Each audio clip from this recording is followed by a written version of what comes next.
రేవంత్ రెడ్డి తరచూ ఢిల్లీకి ఎందుకు వెళ్తున్నారో అర్థమవుతుందని హస్తినా పెద్దల కాళ్లు పట్టుకోవడానికి రేవంత్ ఢిల్లీకి వెళ్తున్నారన్నారు. కేవలం 16-17 నెలల్లో 44 సార్లు ఢిల్లీకి వెళ్లిన సీఎంగా రేవంత్ రెడ్డి అరుదైన రికార్డు సాధించారన్నారు. ఢిల్లీ బాసులకు రేవంత్ రెడ్డి వేల కోట్ల చందాలు ఇస్తున్నారు. లీడర్లు కాంట్రాక్టులతో రేవంత్ దందాలు చేశారని, రేవంత్ జపాన్ పర్యటనపై నాకు అప్పుడే సందేహాలు వచ్చాయన్నారు. యంగ్ ఇండియా పేరుతో దందా చేశారని, నేషనల్ హెరాల్డ్ కేసులో భారీ వసూళ్లకు పాల్పడ్డారన్నారు. రేవంత్ రెడ్డి వ్యవహారంలో రాహుల్ గాంధీ ఎందుకు స్పందించడం లేదన్నారు. ఈడీ ఛార్జ్ షీట్ లో రేవంత్ పేరు మెన్షన్ చేసిందని కేటీఆర్ తెలిపారు.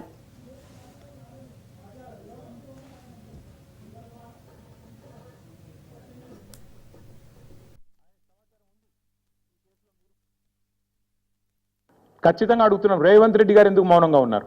మాకు అనుమానం ఎప్పుడు వచ్చిందంటే, ఈయన జపాన్ పర్యటన అని చెప్పి ఇక్కడికి వెళ్ళి తప్పించుకోపోయినప్పుడు అనుమానం వచ్చింది మాకు.